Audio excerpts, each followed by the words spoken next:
माझ्या महाराजा माझ्या महाराजा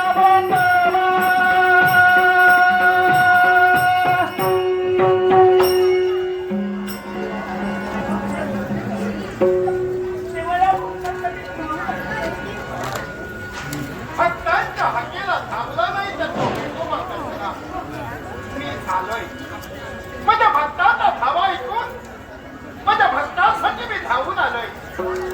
माझ्या भक्तासाठी जेवढा मी धावून आलोय ना तेवढाच बलवीर मी ह्यासाठी धावून आलोय याला